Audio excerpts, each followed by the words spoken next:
Hi, I'm the Reverend Karen L. Mercer, and I am the pastor, the priest at the Church of the Holy Nativity on Pimlico Road in Baltimore, Maryland. And we want to welcome you to our season 2 of the Imani Project podcast. In fact, we're going to be changing the name from the Imani Project to Imani in Action. And we're so excited that you've tuned in, and we hope that you continue to come back and listen to some of the podcasts the conversations that we've had on our podcast and the ones that are coming up over the next year. So you will find us a new episode every fourth Tuesday of the month. And so we hope that you will tune in, invite your friends.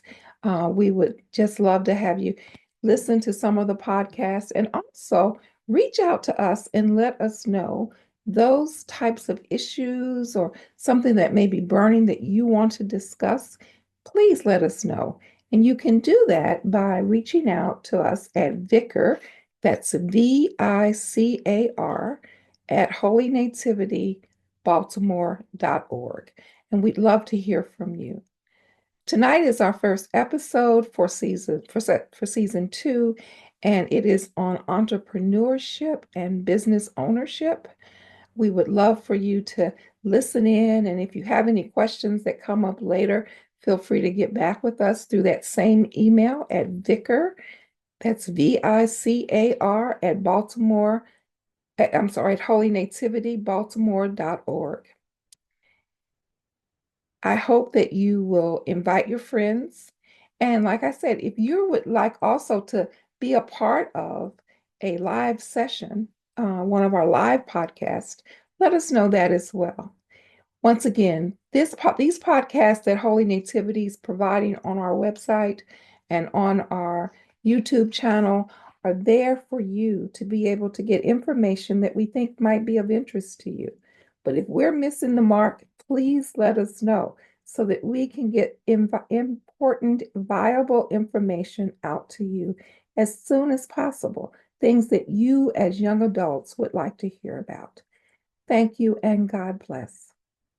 Hello, and welcome to another episode of the Holy Nativity's Imani Project podcast. This is the kickoff to season 2. We are going over today entrepreneurship and business ownership. And we have 2 wonderful local business owners here in the Maryland area. And I am going to let them introduce themselves, tell us a little bit about themselves and, all that good stuff. And then we will jump right into the podcast. So who wants to go first? I'll go first. My name is Inga Hostin. I am the CEO of the Hostin Group, and I'm excited to be here. Thank you very much. And I am a woman-owned small business that functions primarily in the DC, Maryland, Virginia area, providing program management, financial management, contract support, logistics, and engineering services across the DoD and intelligence community. Thank you, Inga. Thomas? I'm Thomas Anderson II. I am an author. I am a founder of Teano Enterprises, Inc. I'm a musician, and hopefully they would qualify me as a loving husband and father. Indeed. Awesome. Thank you so much for both introducing yourselves. So today we are talking about entrepreneurship and small business ownership. This is a road I know you two have traveled. I myself am on that journey as well. But today, I want to understand and help kind of the young adult generation understand what it's like to be an entrepreneur and a business owner at the same time. Some people consider them to be 2 different things. Some people consider them to be one and the same. So to start, I want to know from each of you, what inspired you to start your business? So I started the Hosting Group on October 31st, 2018. And I remember I went to downtown Baltimore to register my company, not even realizing it was Halloween. I just remember looking at people dressed up like, day is it? And I was like, oh, it's Halloween. I'm registering my company on Halloween. Well, at least I always had a day to remember as far as registering my company. What inspired me to start my business was just working hard, giving up 15 years of just time in program management, financial management, just managing so many programs for other companies, and then realizing, my days weren't 8-hour days. They weren't 9-hour days. They were 12-hour days for another company. And I think one day I just woke up and I said, I can do this for me, right? If I have to work this hard, I can grind this hard for me. And so that's why October 31st, 2018 exists, because I felt like I had the knowledge, I had the skills, I had the expertise to just start my own company. And so I took a leap of faith, because that's what it takes first and foremost. I just did it. I didn't feel like I was any different than anybody else. I didn't bring anything other than hard work, dedication, and my belief in God that I could do this. Nice story. Halloween registration of a company. That's nice. That's nice. That's a memorable one. I will It is, say. especially when you don't realize the day and you're like, why is everyone dressed up? It's, Mhm. Yep. Thomas, what about you? Yeah, I love hearing founder stories, and I appreciate that one, Inga. It's Halloween. Yeah, so for me, it was a little bit different, and I think about two different decisions. So the first decision I made, it was 1990, I do believe. I was 8 years old, and there was a lady who wanted music for her wedding, and I just started piano lessons. And my mom told her, my son plays the piano, and why don't he can play for your wedding. And so I made $25 that day, because I was always, from a very early age, I wanted to make money. That's a lot of money back then. Yeah, it was. And I did the calculation a couple of days ago too. I can't remember what it was, but yeah, I think it's doubled by now. But anyway, so that was what inspired me to start making money. So what inspired me maybe 20 years, I want to say 20 years later, maybe less, 15 years later, to actually incorporate was different. So first customer inspired me. Yeah, I want to make money. But then to incorporate, it was a little bit different, because we had just come out of, what was it, the dot-com bust of the early 2000s, and there were no jobs available. So it wasn't this big choice that I made. Of course, I made the decision, but I couldn't always make more money in business than I could, and had more opportunities given to me in business than in the corporate world. So I just said, okay, you know what? I see the writing on the wall. Let's just do this. Wow, that's a different perspective. Most folks look at starting a business as kind of this escape from real world responsibilities and being able to just do whatever you want to do whenever you want to do it. And Inga, yes, I heard in your story that, you were working extremely long hour days, which was like, if I'm going to work this hard, I should work this hard for myself. And then Thomas, in your story, it was kind of like, they're not going to pay me what I feel like I'm going to need to make, and they're not going to allow me to do kind of the things that I feel like I want to be able to do. So when it kind of comes down to it, is there a choice that folks have to make between going into the real world and getting a corporate job, if you will, versus starting a business? That's a good question. I think I can go ahead. Go for it. I think I can lead on this one. And I like it triggered me a little bit when you said real world, because when I started a business, it was not fashionable. And so people would tell me, you need to get a real job, and if I had the sense then in my 20s that I do now in my 40s, I would have told them there's nothing more real than starting a business. You can clock out when you're working for somebody else. You have to create the clock to be able to qualify to clock out when you're working for yourself. Oh, wow. Yeah. Also, I agree with Thomas, but I also believe that the corporate experience creates the foundation for stepping out as well, right? So it's twofold. I believe in what Thomas is saying. And also in my experience, I feel like the corporate years of experience prepared me to begin being a consultant, right? Because I've gained that expertise, I've gained that knowledge. I went through the highs and lows. I've learned the lessons learned, right? I've had those experiences where stepping out is always scary, right? When you're stepping out, but I do feel like it did provide that foundation to be able to start the business. That's awesome.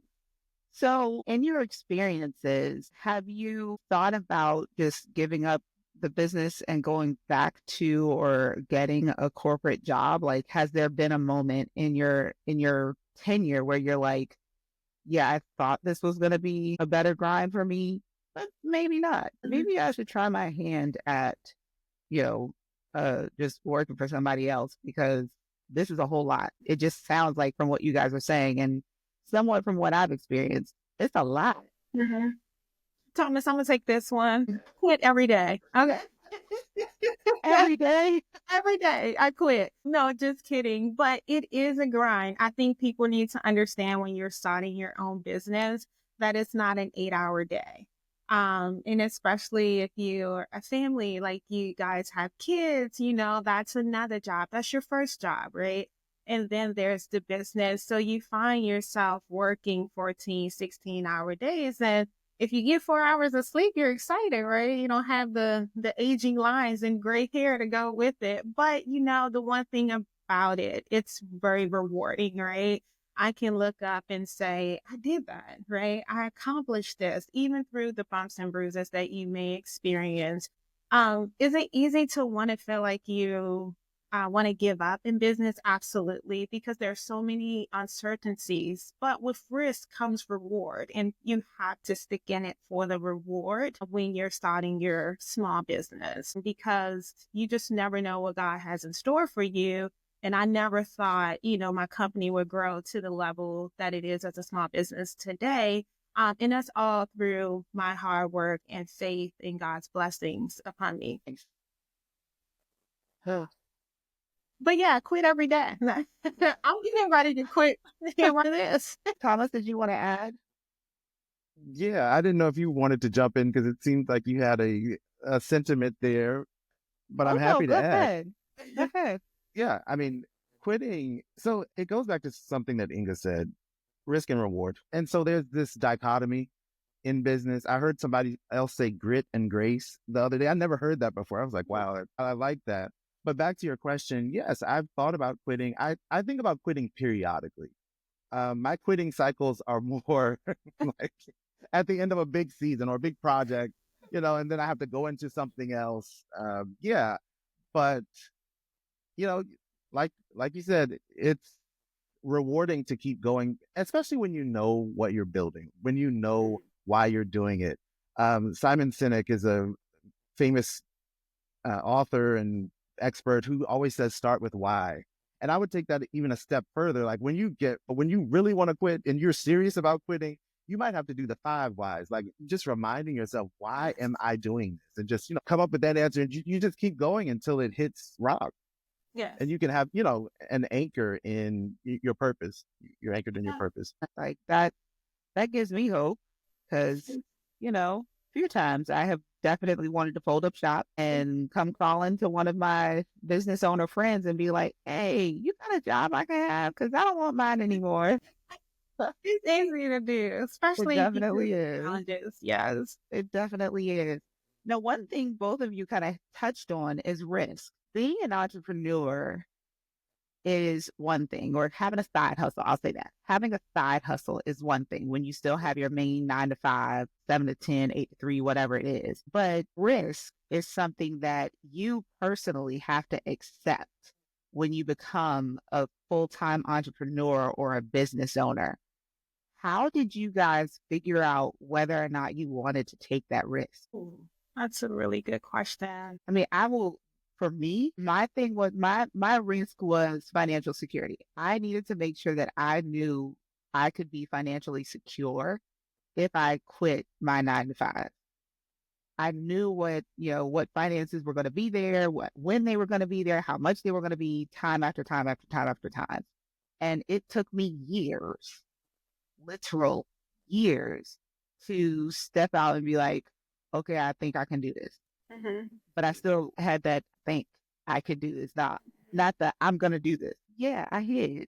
So I think doing that legwork, like you said, financially preparing yourself to step out in business is very important, because you may have that fear that I'm not financially stable. Did I save enough money? Do I have the capital to invest? My case, when I won my first as a contractor, sub partner to a DHS program, I stepped out as a consultant first. I saved a lot of my money, and I just saved.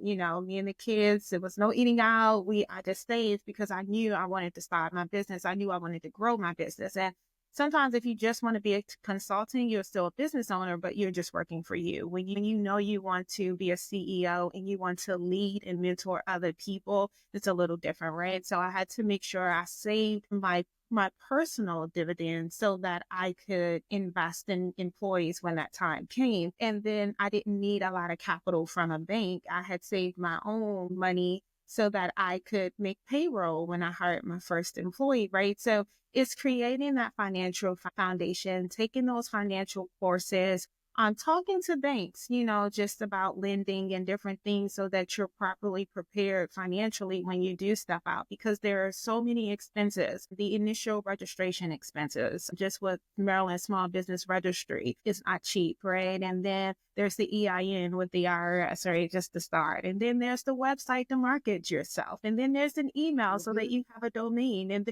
there are just so many things that are just your initial startup expenses. And you have to be prepared for that. Yeah. And I think when you first asked this question, I was drawing a blank because inherent in your question is the decision, right? You're making a decision as an adult to take a course of action. That wasn't my story. So I'm having to look back like, okay, risk. I had to be taught that there was something called risk aversion or, risk management. Because when I first started, there wasn't to me that element of risk because you're 8 years old, you're in your parents' house, they're paying all the bills, but fast forward years later, when I did become a coach and a consultant, there was the risk of not succeeding. So you're going from one space to another. And so one big risk that I didn't even know existed was I was switching business models. And in switching business models, I was entering a whole different space. And I've done that again with authorship. And so I'm at a point right now, how do I build a lasting business around this framework that I've created? And so that's when it's really hitting me, the things that Inga is saying about the risk. So, I have to look in eras and stages. And at this stage, everything you said holds water. It is true. And that's definitely something that needs to be weighed in on. Yeah. And as a small business, I think, people, all of us, we have, so many great ideas. And the one question I get all the time is in my industry is like, what separates you from everyone else? And, what separates you? Like, what capabilities do you bring? And I'm like, we as business owners are all hard workers. We are all, in for the grind. We all bring something special, right? And so you just have to be able to just work hard and be able to, don't be afraid to learn, read the book. Like Thomas, you have an excellent operational book out there, and process improvement and setting that foundation, right? To understand, they say most businesses fail within the first 3 years. And that reasoning is because of not that you don't have a great idea, because I feel like everyone has great ideas, great services, great products. It's being able to understand the operations of business, right? How to understand the risks that you are up against and how to be prepared for them, how to have the financial capital ready, how to understand the operations of what it takes to run the business. And I think that's where people fall short the most. It's just the operational efficiencies of running a business. Because it's easy if, I'm selling a product and everyone is knocking down my door and I'm like, oh my God, this is great. But if I don't have a process in place on how I'm going to take orders, if I don't have a process on how I'm going to collect money, if I don't have a process on how I'm going to advertise, then my business continues to fall short. And those risks continue to knock me down opposed to just being successful. Yeah. And just to piggyback off of that, it's never been easier to get your hands on information about operating a business. I remember when I started, there was like a business, I guess you would call it the Black Enterprise Bible of, how to start a small business. And there was, the Dummies series of Entrepreneurship for Dummies, Small Business for Dummies. That's where the information came from. They had CDs. I know some of like Gen Z is looking at me like, You're what? telling our age, Thomas. Telling our age. But right now, and what I want to say is it's never been easier to get your hands on the information, but there's a lot of information out there. And so knowing who to trust and knowing which sources, that's a challenge. Yes. So So in kind of what you guys have talked about so far, sounds like Inga, you have may or may not, and please correct my assumption, you knew what you wanted to do in your business when you started. But Thomas, you kind of came from a couple of different, you said you were a musician, you started as a musician at 8 years old, and then you did coaching and consulting, and you added on authorship. So what for each of you, and I know Inga, your story is probably going to be a little different from Thomas's, but what made you choose what you started your business in? Like, what made you choose that specific area? So actually for me, I had and I tell people this, I had a really great foundation in high school. I was in a business and finance program.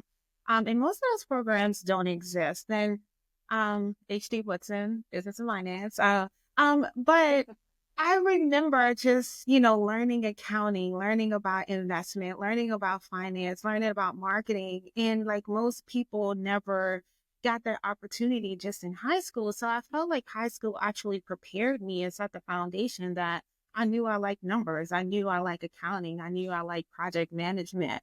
At that stage in my life. So I knew for me, corporate experience was valuable as I began working in those different fields, budget, financial execution, spent many years in banking. I learned at a, young age as well, not as young as Thomas, but very early on that I knew that that's the business model and that's the foundation I wanted to set for myself. Just in high school. And even for some people, it may be college. You may see that there's a course that you like and you may realize you like engineering and then you may come out and become an engineer, software engineer, hardware engineer, and you may feel like that's the path you want to take. Just all depends on the individual. But for me, it was that foundation was set very early in high school, and I knew that's the path I wanted to take. Okay. Thomas? Yeah. So it started in a similar way with the skill, music performance as a skill. And when I officially incorporated the business in 2003, 4, I incorporated it with the purpose of music facilitation. And so there was the music performance aspect, but then there was this thing called facilitation that I didn't know much about then. And so that led me into other areas, and it even shaped the way that I ran you know, my rehearsals, my choir rehearsals. I ran it differently. And so one of my choir members came up to me and she said after rehearsal, "Thanks, coach." And it stuck with me. Like, why is she calling me coach? And I started looking into it. And long story short, so that grew, the coaching and consulting grew out of the music. And then the authorship, just working with founders and CEOs for a period of time, you just pick up on themes, and even middle managers, I'll coach middle managers. I started picking up on themes, visionary leadership, and that's always been, I think, an area of calling for me. And so at this point, it's all about that calling. What legacy am I going to leave to the next generation of leaders? And that's important, like you use the visionary leadership. Having that coach, having that mentor is vital in growth as well. If you feel like you're hitting a wall and you're like, what do I do? Reaching out to that coach, reaching out to that mentor, asking for advice, it will definitely be beneficial for you as well when starting your own business, and it will save you some financial hardship as well. I know when I first started my own business, I felt like I was so eager. I made some mistakes and some was sure. That is the story I tell all the time. Like, but again, like if sometimes if you've had that mentor or someone you can talk to or that coach, it can save you also some hardship, but lessons learned are good. I definitely live by them. If you're not making a mistake, if you're not learning, you're not growing. If you are very comfortable in what you're doing, then you need to get uncomfortable so that you can continue to grow in your business. Yeah. And I love the way you brought up the resources. I'm thinking of just resources because I know the podcast is set that Holy Nativity is in the city of Baltimore. And so the city of Baltimore has this new entrepreneurial space. I've met with a couple of founders. One of my colleagues is in one of the spaces at the school, escaped me, but also resources like Score. Score was huge for me at first because they were a free resource. You just met with a counselor and they helped you with your business plan. And so just, I would also echo Inga in saying, just take advantage of those opportunities, Yes. especially early on, because you don't want to have to pay for things too early. Yes, There are a lot of free stuff, absolutely. free resources Someone out already there. Yes, someone has already documented what not to do. Yeah, absolutely. That's good to know. That's good to know. And resources are always a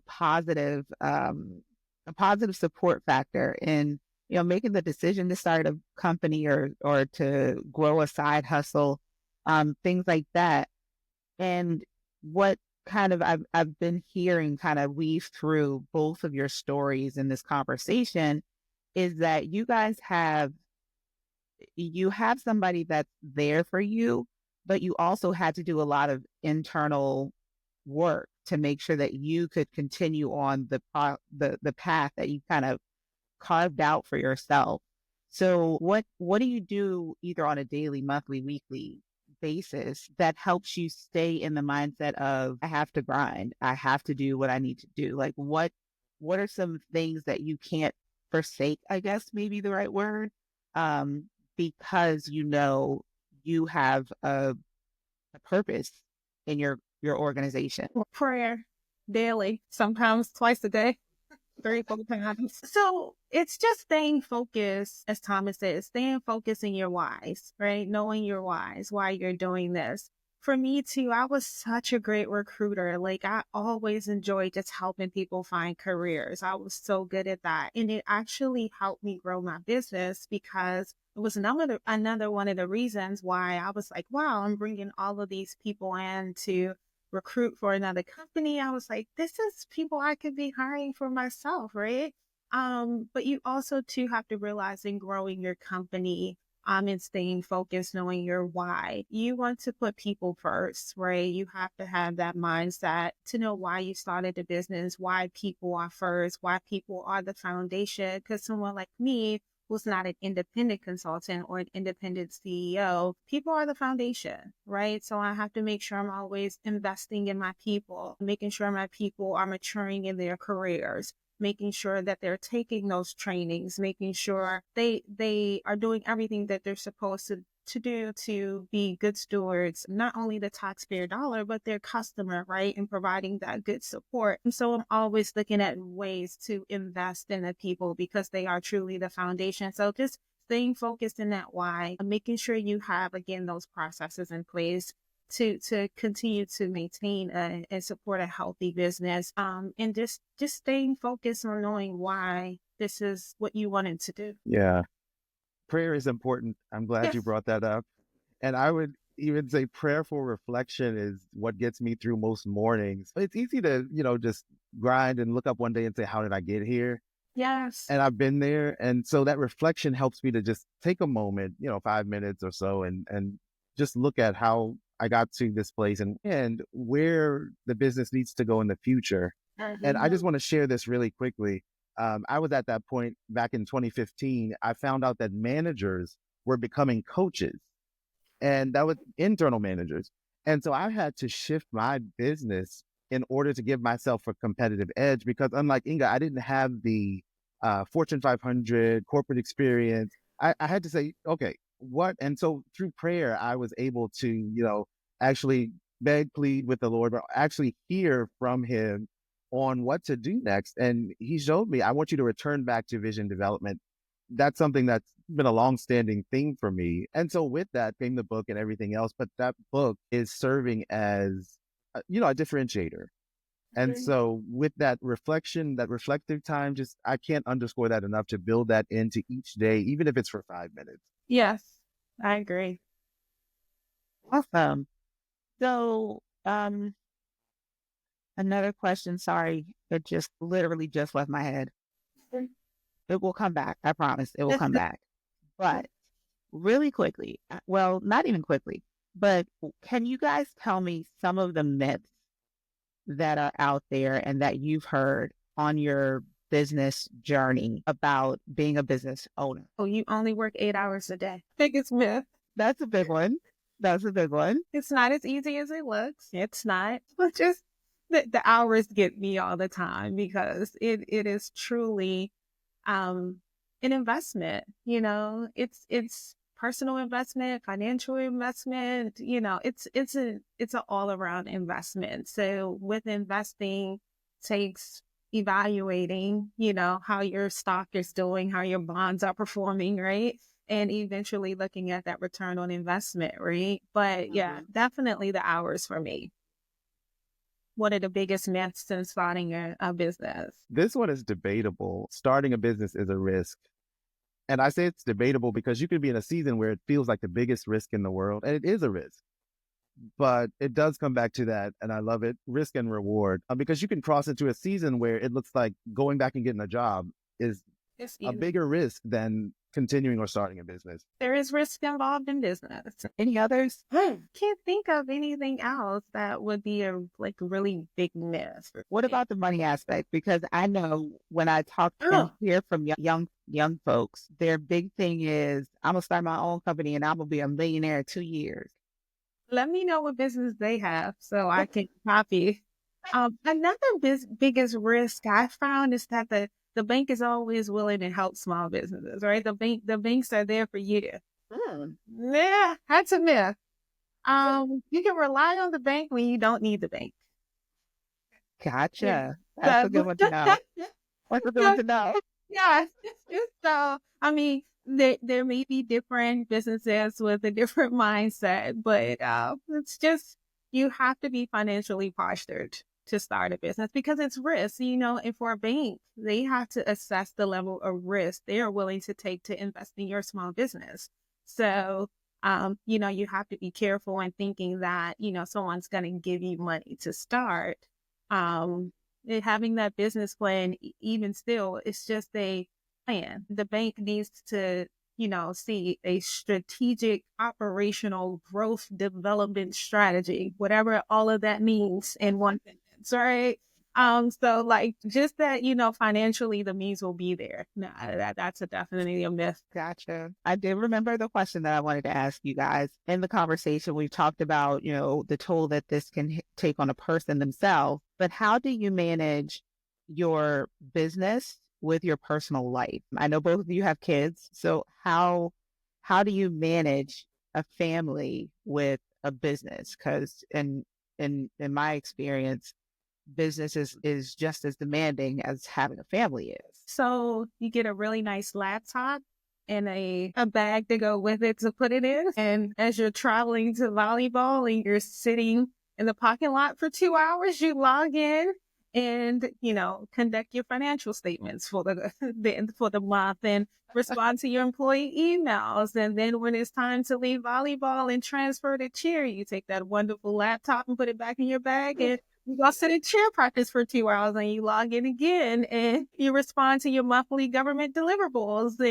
And so it's definitely something you have to juggle and balance. And I'm not too sure that I can say that it's perfect and I can't say that it's easy, but it's something that you learn to manage and work for you so that, you don't jeopardize being a mother or a CEO or a father. Good. Yeah. The best way you can.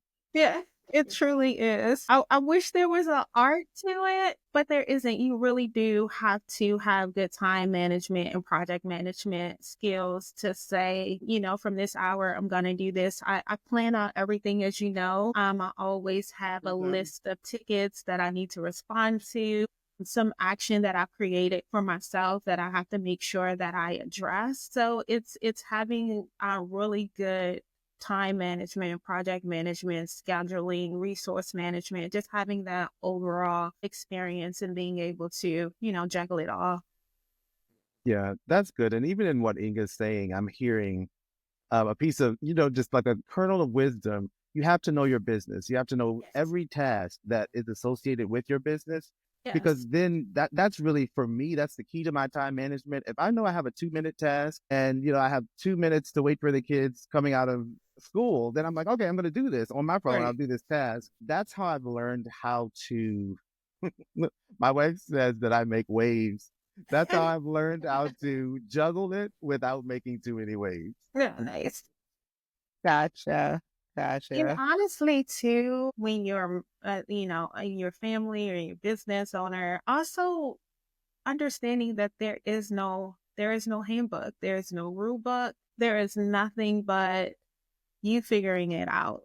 right? Right. And just having that coach or that mentor that you can talk to. Especially for me, sometimes I'll go to my mentor and I'll say, I'm a CEO and I'm still supporting my customer. I'm growing weary. I'm growing tired. And that coach is there, that mentor is there to pick you up and like, oh, this too shall pass, but this is setting you up for that future contract that you want, right? So you continue to grind and you continue to smile and sometimes hold back the tears because you know that you are setting yourself up for the future and what that looks like. And there will be those days, but you just have to continue to manage, push through, pick yourself up, even if it's just your favorite snack, whatever gets you through.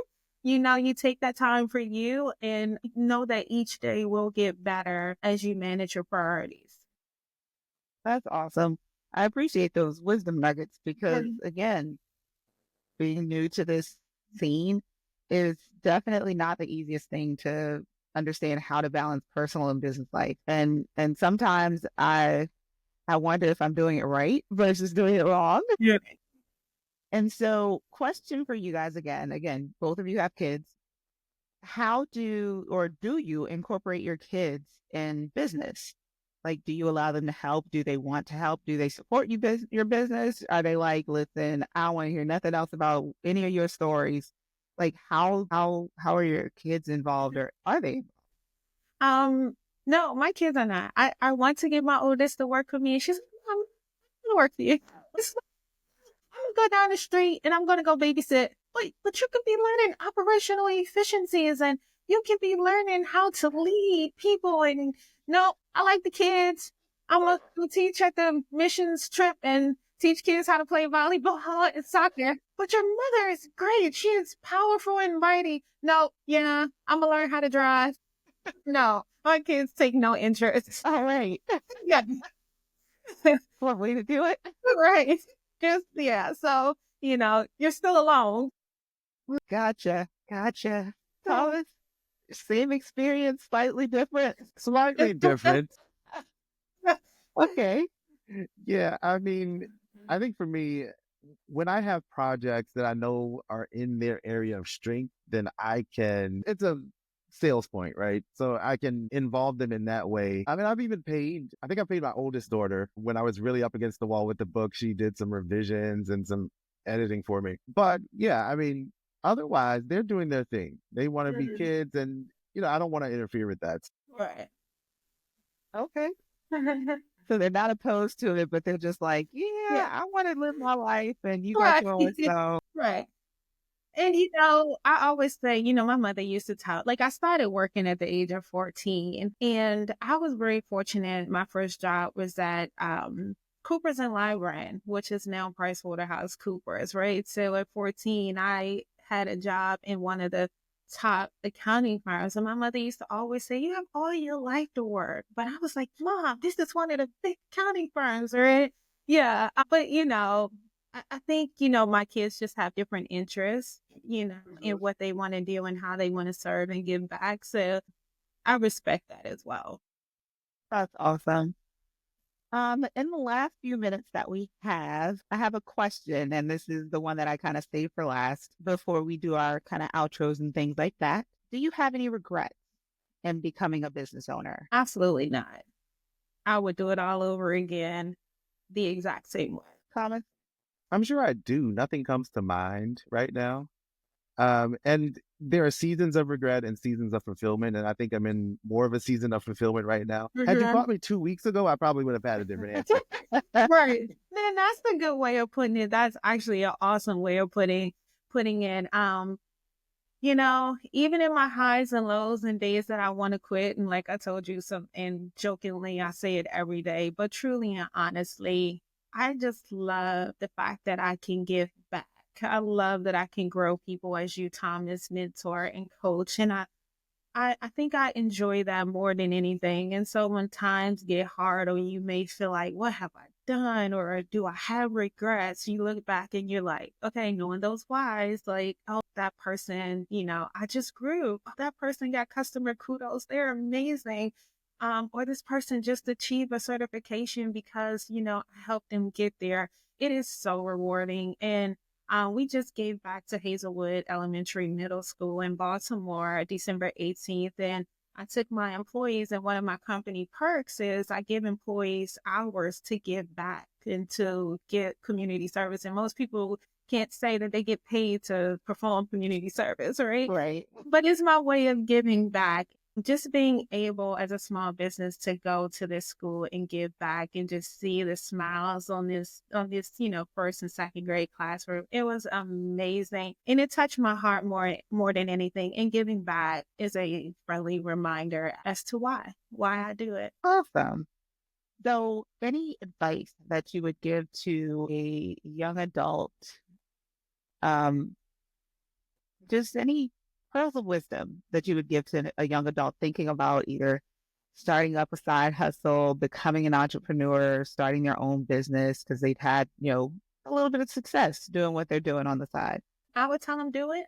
Take a leap of faith and don't be afraid to make mistakes. Just because you make a mistake does not make you a failure. It's gonna happen. It's not if it happens, it's when it happens. And in not giving up through that mistake and just standing firm in what it is that you want to do. Awesome. Yeah, go for it. You might be at the point where you're ready to take the leap. You might be, it might be like a pool for you. You might just want to stick your toe in and then, walk down the steps, see what the temperature is like, and then jump in and take that leap of faith. But just know at some point, it is going to feel like a leap. And however you need to get yourself to that point, do it. Yeah. Awesome. Well, I would like to thank you both for chiming in today in today's kickoff of season 2. And can you tell the folks how to either get in touch with you or get connected with you? Sure. To learn more about the hosting group, we have a website, www.thehostinggroup.com, and also by email at info@thehostinggroup.com. Sure. And you can connect with me on LinkedIn. I'm on there as Dr. Thomas E. Anderson II. You can also go to my website, www.teaiano.com, TEAIIANO.com. Nice. I'll be happy to connect with you. Yes. Awesome. Thank you guys again for coming out and joining me on this podcast.